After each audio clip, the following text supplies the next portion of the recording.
رحلة تطوي الدروب بين المدائن والشعوب. Bismillahirrahmanirrahim. Alhamdulillahirabbil alamin wassalatu wassalamu ala Rasulillah wa ala alihi wa ashabihi wa man wala. Amma ba'du, marhaban bil musyahidin wal musyahidat. Selamat datang, selamat bergabung kami sampaikan kepada kawan-kawan Madain Center.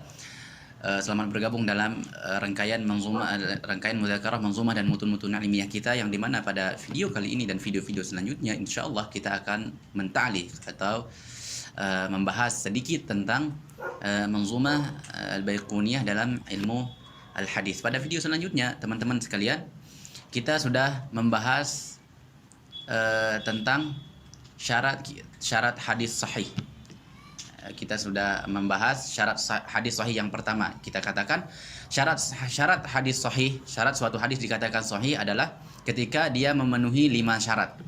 Yang pertama kemarin kita katakan ittisalus sanad, yaitu sanadnya bersambung. Itu ketika kita membaca buku-buku hadis yang di situ ada hadis beserta sanadnya, matan beserta sanadnya.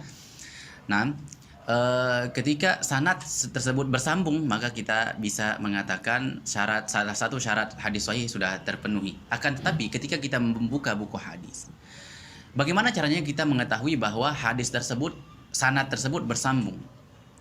Kemarin kita katakan pada video sebelumnya bahwa yang dimaksud dengan bersambungnya sanad adalah para perawi mengambil atau mendengar secara langsung hadis tersebut dari orang lain, dari orang yang dia mengambil hadis darinya, begitu. Nah, dia harus mendengar langsung. Akan tapi ketika kita membuka buku hadis, bagaimana cara kita mengetahui bahwa si perawi ini sudah mengambil langsung dari orang sebelumnya atau dari orang lain, dari perawi yang lain? Bagaimana cara kita mengetahui? Cara kita mengetahui adalah di antaranya kita harus mengetahui, memperhatikan sighah atau kalimat yang digunakan ketika dia mentakdiyah, menyampaikan hadis tersebut. Kalimat yang digunakan ketika dia menyampaikan menyampaikan hadis tersebut. Kalimat yang digunakan untuk menyampaikan hadis atau yang disebut dengan sighah itu terbagi menjadi 2. Ada yang kalimatnya tegas dan ada yang tidak tegas. Kalimat yang tegas ini ketika kita menemukan satu sanad di dalam buku-buku hadis, ketika perawinya menggunakan kalimat yang tegas ini, maka kita bisa mengatakan dengan secara langsung bahwa sanadnya bersambung. Sanadnya bersambung. Nah, kalimat-kalimat yang tegas itu ketika misalnya seorang perawi mengatakan haddatsana, telah mengatakan kepada kami, haddatsani, telah mengatakan kepadaku, akhbaroni, telah mengabarkan kepadaku, akhbarona, telah mengabarkan kepada kami, dan beberapa sighah lainnya. Nah, ketika kita menemukan satu sanad perawinya mengatakan haddatsana fulan, maka kita katakan bahwa dia memang benar-benar sudah mengambil langsung hadis tersebut dari orang lain, begitu. Nah, pertanyaannya bagaimana kalau seandainya dia berbohong? Dia belum mendengar hadisnya, akan tapi dia mengatakan haddatsana. Bagaimana? Kita menjawab bahwasanya salah satu syarat hadis sahih adalah perawinya bukanlah pembohong, begitu. Nah, itu akan kita bahas nanti insyaallah pada syarat yang lain. Itu yang pertama, kita mengetahuinya dengan ketika perawinya menggunakan kalimat-kalimat yang sifatnya tegas, yang dimana ketika dia menggunakan kalimat tersebut kita bisa langsung mengatakan bahwa sanad ini bersambung, bahwa dia telah mengambil hadis dari perawi yang lain, begitu. Akan tapi ada kalimat-kalimat yang tidak tegas, yang ketika seorang perawi menggunakan kalimat tersebut, kita tidak bisa langsung mengatakan serta-merta langsung mengatakan bahwa sanad ini bersambung. Kita tidak bisa langsung mengatakan bahwa si perawi ini mengambil hadis, mendengar hadis langsung dari orang lain. Contohnya ketika kita membuka buku hadis, ada kalimat an atau qala fulan, fulan berkata, an dari, anna fulan qal, bahwa sesungguhnya fulan berkata. Nah, kalimat-kalimat seperti ini dianggap oleh para ulama dengan kalimat yang kurang tegas. Ada kemungkinan dia mendengar langsung, ada kemungkinan dia tidak mendengar langsung. Akan tapi para ulama memberikan syarat. Ketika seorang perawi menggunakan kalimat-kalimat seperti yang tadi kita sebutkan, an, qala fulan atau anna fulan qal, dia kita anggap bersambung, atau dia kita hukumi bahwa si perawi ini mendengar langsung dari orang lain, dari perawi lainnya dengan beberapa syarat. Di antaranya adalah perawi tersebut yang melafazkan dengan lafaz an bukanlah seorang yang mudallis. Apa itu mudallis? Insyaallah akan ada pembahasnya mudallis. Kemudian yang kedua, subutul mu'asarah,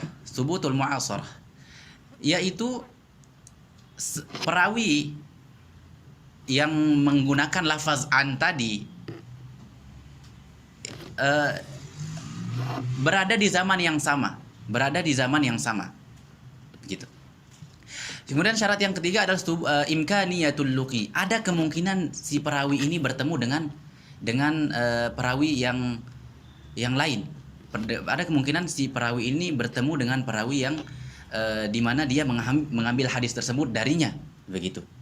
Nah, ketika syarat-syarat ini terpenuhi, maka walaupun seorang perawi itu mengatakan an, kita anggap hadisnya bersambung, kita anggap sanadnya bersambung, atau kita anggap dia telah mendengar langsung hadis tersebut dari perawi lain yang dimana dia mengambil hadis tersebut, mendengar hadis tersebut darinya.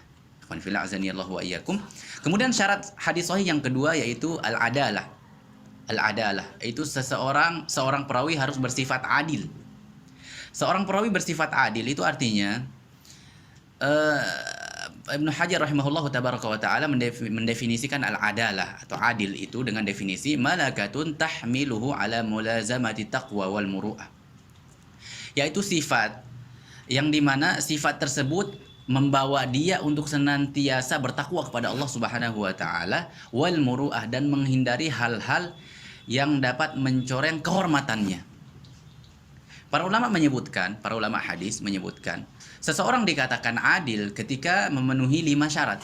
Yang pertama adalah ketika dia beragama Islam, tentunya beragama Islam. Kemudian yang kedua ketika dia baligh. Kemudian dia berakal. Kemudian dia adalah orang yang bertakwa, meninggalkan dosa-dosa besar dan tidak berterusan dalam melakukan dosa kecil.